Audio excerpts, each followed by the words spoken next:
തരൂർ മോദിയുമായും BJPയുമായും കൃത്യമായ ധാരണയിലെത്തിയിരിക്കുന്നു. തരൂർ പുറത്തേക്ക് പോരുകയാണ്. കോൺഗ്രസ് പാർട്ടി പുറത്താക്കിയില്ലെങ്കിലും തരൂർ പുറത്തേക്ക് പോരുന്ന സാഹചര്യം രൂപപ്പെടുന്നു. ഏതു നിമിഷവും തരൂർ കോൺഗ്രസ് വിടുന്ന ഒരു പ്രഖ്യാപനമുണ്ടാവാം. MP സ്ഥാനം രാജിവെക്കാം. MP സ്ഥാനം രാജിവെച്ചുകൊണ്ട് തരൂർ രംഗത്ത് വരാനുള്ള പദ്ധതികൾക്ക് രൂപം കൊടുത്തു എന്നാണ് മനസ്സിലാക്കുന്നത്. തരൂർ എങ്ങോട്ട് പോകുന്നു എന്ന ചോദ്യം പലരും ഉന്നയിക്കുന്നുണ്ട്. മോദിയെ സ്തുതിക്കുന്നത് കൊണ്ട് അംഗീകരിക്കുന്നതുകൊണ്ട് BJPയിലേക്ക് പോകുന്നതാണ്. അല്ല, തരൂർ BJPയിലേക്ക് പോകുന്നില്ല. തരൂർ സ്വന്തമായി ഒരു പാർട്ടി ഉണ്ടാക്കിയാണ്. ഈ നാട്ടിലെ പ്രൊഫഷണലുകളുടെ, ഈ നാട്ടിലെ എക്സ്പേർട്ടുകളുടെ, ഈ നാട്ടിലെ മിടുക്കന്മാരുടെ, നിഷ്പക്ഷമായി ചിന്തിക്കുന്നവരുടെ ഒരു രാഷ്ട്രീയ പാർട്ടിക്ക് തരൂർ രൂപം കൊടുക്കുകയാണ്. ആ രാഷ്ട്രീയ പാർട്ടിയുടെ പ്രവർത്തനവുമായി തരൂർ കേരളം മുഴുവൻ ഓടി നടക്കും. അങ്ങനെ കേരളത്തിൽ തരൂരിന്റെ നേതൃത്വത്തിൽ ഒരു പ്രൊഫഷണൽ രാഷ്ട്രീയ പാർട്ടിക്ക് രൂപം കൊടുക്കാൻ പോകുന്നു. കേരളത്തിൽ മാത്രമായിരിക്കില്ല അതിന്റെ പ്രവർത്തനം. രാജ്യവ്യാപകമായി പ്രൊഫഷണലുകളും കച്ചവടക്കാരും ബിസിനസ്സുകാരും ഒക്കെ അടങ്ങുന്ന പരിഷ്കൃത സമൂഹത്തിന്റെ ഒരു രാഷ്ട്രീയ പാർട്ടിക്ക് രൂപം കൊടുക്കുന്നു. യൂറോപ്യൻ രാജ്യങ്ങളിലേതുപോലെ പരിഷ്കൃതമായി ചിന്തിക്കുന്ന, സമൂഹത്തിൽ കോൺട്രിബ്യൂട്ട് ചെയ്യുന്നവരും ബിസിനസ്സുകാരും സമ്പന്നരും ഒക്കെ ഉൾപ്പെടുന്ന ഒരു പ്രൊഫഷണൽ പാർട്ടിക്ക് രൂപം കൊടുക്കുകയാണ് തരൂര്. ആ രാഷ്ട്രീയ പാർട്ടിക്ക് വേരുറപ്പിക്കാൻ വേണ്ടി തരൂർ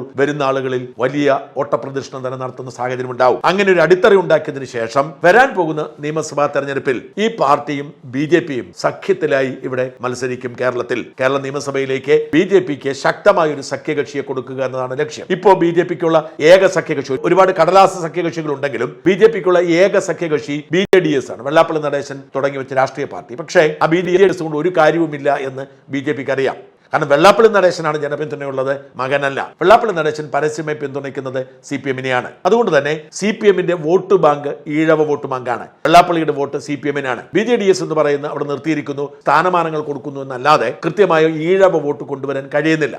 അതുകൊണ്ട് പേരിന് വേണ്ടി ഒരു സഖ്യകക്ഷി എന്നേ ഉള്ളൂ, ജനപിന്തുണയുള്ള ഒരു പാർട്ടിയുമില്ല. അങ്ങനെ ഇവിടുത്തെ പ്രൊഫഷണലുകൾ ഉൾപ്പെടുന്ന ആളുകൾ പിന്തുണയ്ക്കുന്ന ഒരു സ്വതന്ത്ര പാർട്ടിക്ക് തരൂർ രൂപം കൊടുക്കുകയും ആ പാർട്ടി BJPയുടെ പ്രധാന സഖ്യകക്ഷിയായി മാറുകയും ചെയ്യും എന്ന സാഹചര്യമായിരിക്കും അടുത്ത നിയമസഭാ തെരഞ്ഞെടുപ്പിൽ ഉണ്ടാവുന്നത്.